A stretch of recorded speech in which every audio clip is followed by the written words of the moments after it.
ರಾಗಿ ದೋಸೆ ಜೊತೆಗೆ red colour chutney best combination ಅಂತಲೇ ಹೇಳ್ಬೋದು. ತುಂಬಾ ರುಚಿಯಾಗಿರುವಂತಹ ಕೆಂಪು ಚಟ್ನಿ ಮತ್ತು ರಾಗಿ ದೋಸೆ ಮಾಡೋದು ಹೇಗೆ ತುಂಬ ಈಸಿಯಾಗಿ ಅಂತ ಇವತ್ತಿನ ವೀಡಿಯೋದಲ್ಲಿ ನೋಡ್ಕೊಂಡು ಬರೋಣ. Welcome to Anusha recipes. ಈಗ ಒಂದು ಬೌಲ್ಗೆ ನಾನು 1 ಕಪ್ ಆಗೋಷ್ಟು ರಾಗಿ ಹಿಟ್ಟು ತೊಗೊಂಡಿದ್ದೀನಿ. ಅದನ್ನು ಹಾಕ್ಕೊಂಡು 2 ಟೇಬಲ್ ಸ್ಪೂನಷ್ಟು ರವೆ ತೊಗೊಂಡಿದ್ದೀನಿ.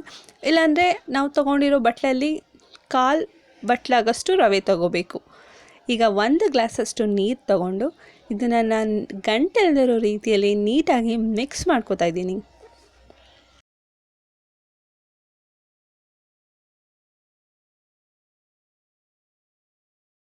ಇದೆಲ್ಲ ಚೆನ್ನಾಗಿ ಮಿಕ್ಸ್ ಆದ ನಂತರ ಇದಕ್ಕೆ 1 ಗ್ಲಾಸಷ್ಟು ನೀರನ್ನ ನಾನು ಆ್ಯಡ್ ಮಾಡಿಕೊಂಡು ನೀಟಾಗಿ ಮಿಕ್ಸ್ ಮಾಡಿಕೊಂಡು ಒಂದು 15 ನಿಮಿಷಗಳ ಕಾಲ ಇದು ನೆನೆಯೋದಕ್ಕೆ ಬಿಟ್ಬಿಡ್ತೀನಿ. 15 ನಿಮಿಷ ಆದ ನಂತರ ನೋಡಿ ಈ ರೀತಿ ರವೆ ಮತ್ತು ರಾಗಿ ಎರಡೂ ಕೂಡ ನೆಂದಿರುತ್ತೆ.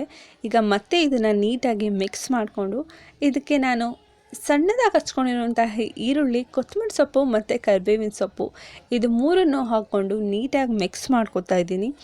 ಒಂದು ದೋಸೆ ಬ್ಯಾಟರ್ ಅಂದರೆ ನೀರು ದೋಸೆ ಬರುತ್ತಲ್ಲ ಆ ರೀತಿ ಬ್ಯಾಟರಲ್ಲಿ ರಾಗಿ ದೋಸೆನ ಮಾಡ್ಕೋಬೇಕಾಗತ್ತೆ. ಈಗ ಮತ್ತೆ ನಾನು ಇನ್ನೊಂದು ಗ್ಲಾಸ್ ನೀರು ಹಾಕ್ಕೊಂಡು ನೀಟಾಗಿ ಮಿಕ್ಸ್ ಮಾಡ್ಕೋತಾ ಇದ್ದೀನಿ. ಮಿಕ್ಸ್ ಮಾಡಿಕೊಂಡು ಮತ್ತೆ ಇದನ್ನ ಸೈಡಿಗಿಟ್ಟು ಈಗ ರೆಡ್ ಕಲರ್ ಚಟ್ನಿ, ಕೆಂಪು ಚಟ್ನಿ ಮಾಡೋದಕ್ಕೆ ಒಂದು ಮಿಕ್ಸಿ ಜಾರ್ಗೆ ನಾನು ಒಂದಷ್ಟು ಕಾಯಿ ತೊಗೊಂಡು ಒಂದು ಸ್ವಲ್ಪ ಕಡಲೆ ಹಾಕೋತಾ ಇದ್ದೀನಿ. ಕಾಯಿ 2 ಪಟ್ಟಿದ್ರೆ ಕಡಲೆ 1 ಪಟ್ಟಿರಬೇಕು. ಆ ರೀತಿ ಒಂದು ಚಿಕ್ಕದಾಗಿ 4 ಬೆಳ್ಳುಳ್ಳಿಗಳು ಮತ್ತು ಸ್ವಲ್ಪ ಶುಂಠಿ, ಸ್ವಲ್ಪ ಹುಣಸೆಹಣ್ಣು, 2 ಕರಿಬೇವಿನ ಎಲೆಗಳು ಮತ್ತು ಇದು ಬಂದು ಬ್ಯಾಡಗಿ ಮೆಣಸಿನ್ಕಾಯಿ ಅಂತ ಹೇಳ್ತೀವಲ್ಲ ಇದೆ. ಖಾರಕ್ಕೂ ಇದೇ ಆಗುತ್ತೆ, ಕಲರ್ಗೂ ಇದಾಗುತ್ತೆ, ಬಟ್ ಇದು ಮೇಯ್ನಾಗಿ ಕಲರ್ಗೋಸ್ಕರ ಹಾಕೋದು. ಈಗ ರುಚಿಗೆ ತಕ್ಕಷ್ಟು ಕಲ್ಲುಪ್ಪನ್ನ ಆ್ಯಡ್ ಮಾಡ್ಕೊಂಡು ನಾನು ಇದನ್ನ ಹಾಗೆ ನೀರು ಮಿಕ್ಸ್ ಮಾಡದೆ ತರಿಯಾಗಿ ಬಂದಿದ್ದೀನಿ. ಈಗ ಇದಕ್ಕೆ ಕನ್ಸಿಸ್ಟೆನ್ಸಿ ವೈಸ್ ವಾಟರ್ ಆ್ಯಡ್ ಮಾಡಿಕೊಂಡು ನೀಟಾಗಿ ನುಣ್ಣಗೆ ರುಬ್ಕೊಂಡು ಬರಬೇಕಾಗುತ್ತೆ. ನೀಟಾಗಿ ರುಬ್ಕೊಂಡು ಬಂದ ನಂತರ ನೋಡಿ ಈ ಕನ್ಸಿಸ್ಟೆನ್ಸಿಲಿ ಇರುತ್ತೆ. ಇದಕ್ಕೆ ಸ್ವಲ್ಪನೇ ಕೊತ್ತಂಬರಿ ಸೊಪ್ಪು ಹಾಕೋಬೇಕು. ಜಾಸ್ತಿ ಹಾಕ್ಕೊಂಡ್ರೆ ಕಲರ್ ಬೇರೆ ಆಗಿಬಿಡುತ್ತೆ. ಸ್ವಲ್ಪ ಕೊತ್ತಂಬರಿ ಸೊಪ್ಪು ಹಾಕ್ಕೊಂಡು ಮತ್ತು ಇನ್ನೊಂದು ರೌಂಡ್ ಆಡಿಸ್ಕೊಂಡು ಬಂದರೆ ತುಂಬಾ ಟೇಸ್ಟಿ ಆಗಿರುವಂತಹ ಕೆಂಪು ಕಲರ್ ಚಟ್ನಿ ರೆಡಿ ಆಗುತ್ತೆ.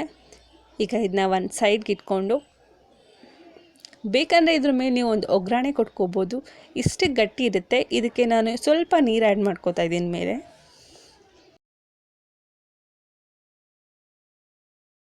ಈಗ ಚಟ್ನಿ ರೆಡಿ ಆಗಿದೆ ಅಂತಲೇ ಹೇಳ್ಬೋದು. ಈಗ ದೋಸೆ ಮಾಡೋದಕ್ಕೆ ನಾವು ಆಗಲೇ ಸ್ವಲ್ಪ ಹೊತ್ತು ನೆನೆಯೋದಕ್ಕೆ ಬಿಟ್ಟಿದಂತಹ ರಾಗಿ ಮತ್ತು ರವೆನ ಸ್ವಲ್ಪ ಈಗ ಅದಕ್ಕೆ ಟೇಸ್ಟ್ ಕನ್ಸಿಸ್ಟೆನ್ಸಿ ವೈಸ್ಗೆ ಎಷ್ಟು ಬೇಕಾಗುತ್ತೋ ಅಷ್ಟು ಉಪ್ಪು ಹಾಕ್ಕೊಂಡು ಪುಡಿ ಉಪ್ಪನ್ನ ನೀಟಾಗಿ ಮಿಕ್ಸ್ ಮಾಡ್ಕೋಬೇಕಾಗತ್ತೆ.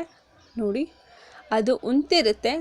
ಈ ಕನ್ಸಿಸ್ಟೆನ್ಸಿ ಇರಬೇಕು. ಈ ಕನ್ಸಿಸ್ಟೆನ್ಸಿ ಇದ್ದಾಗ ಮಾತ್ರ ಇದು ರಾಗಿ ದೋಸೆ ಹಾಕೋಕ್ಕಾಗೋದು. ಒಂದು ಅಂಚು ಚೆನ್ನಾಗಿ ಕಾದ ನಂತರ ಇದಕ್ಕೆ 1 ಟೇಬಲ್ ಸ್ಪೂನ್ ಆಗೋಷ್ಟು ಎಣ್ಣೆನ ಹಾಕ್ಕೊಂಡು ನೀಟಾಗಿ ಸವರ್ಕೋಬೇಕಾಗತ್ತೆ. ಈ ದೋಸೆ ಬಂದು ನಾವು ನಾರ್ಮಲಾಗಿ ದೋಸೆ ಹಾಕಿರ್ತೀವಲ್ಲ ಆ ರೀತಿಯಲ್ಲ, ಸುಮ್ಮನೆ ಅಂಚು ಮೇಲೆ ದೋಸೆನ ಉಯ್ಯಬೇಕಾಗತ್ತೆ. ಉಯ್ದ್ಬಿಟ್ಟು ನೋಡಿ ಕೈಯಲ್ಲೇ ಈ ರೀತಿ ಮಾಡ್ಕೋಬೋದು. ತವನ ಆ ಕಡೆ ಈ ಕಡೆ ಎಳೆದ್ರೆ ನೀಟಾಗಿ ಆಗುತ್ತೆ. ಈ ದೋಸೆ ತುಂಬಾ ಟೇಸ್ಟಿಯಾಗಿರುತ್ತೆ ನೋಡಿ. ಈಗ ಮೇಲ್ಗಡೆ ನೀವು ಎಣ್ಣೆ ಅಥವಾ ತುಪ್ಪ ಯಾವ್ದು ಬೇಕಾದ್ರೂ ಹಾಕ್ಕೊಂಡು 2 ಸೈಡ್ ಕೂಡ ಕಡಿಮೆ ಅಂದರೆ 1 ನಿಮಿಷ ಬೇಯಿಸ್ಕೋಬೇಕಾಗತ್ತೆ. ಇದು ಬೇಯೋದಕ್ಕೆ ಸ್ವಲ್ಪ ಟೈಮ್ ತಗೊಳ್ಳುತ್ತೆ, ಬಟ್ ರುಚಿ ಮಾತ್ರ ತುಂಬ ಚೆನ್ನಾಗಿರುತ್ತೆ. ನೋಡಿ 2 ಸೈಡ್ ಬೆಂದ ನಂತರ ಈ ರೀತಿ ಆಗಿರುತ್ತೆ. ತುಂಬಾ ಚೆನ್ನಾಗಿರುತ್ತೆ. ಈ ರೀತಿ ಒಂದು ಸತಿ ನೋಡಿ ತೂತೆಲ್ಲ ಹೇಗಿದೆ, ತುಂಬಾ ರುಚಿಯಾಗಿರುತ್ತೆ. ಇದು ಹೀಗೆ ತೆಳ್ಳಗೆ ಕಾಣಿಸ್ತಾ ಇದೆ. ಇದು ಮಾಡಿದ ನಂತರ ಇದು ತುಂಬಾ ಮಂದಕ್ಕೆ ಬರುತ್ತೆ. ಇದು ದೋಸೆ ಅಂತಲೇ ಹೇಳ್ಬೋದು. ಅದೇ ರೀತಿ ನೋಡಿ ಇನ್ನೊಂದು ಬೇಯಿಸ್ಕೊತಾ ಇದ್ದೀನಿ ನಾನು ದೋಸೆನ. ನೀಟಾಗಿ 2 ಸೈಡ್ ಕೂಡ 1 ನಿಮಿಷ ಬೇಯಿಸ್ಕೋಬೇಕು. ಇದು finally ragi dosa with red colour chutney ready ಆಗಿದೆ. ಈ ವಿಡಿಯೋ ಇಷ್ಟ ಆಗಿದರೆ ಒಂದು ಲೈಕ್ ಮಾಡಿ, ನಿಮ್ಮ ಫ್ರೆಂಡ್ಸ್ ಜೊತೆಗೆ ಈ ವಿಡಿಯೋನ ಶೇರ್ ಮಾಡಿ, ಮರಿದೇ ನನ್ನ ಚಾನಲ್ನ ಸಬ್ಸ್ಕ್ರೈಬ್ ಮಾಡ್ಕೊಳ್ಳಿ ಅಂತ ಕೇಳ್ಕೊತಾ ಇದ್ದೀನಿ.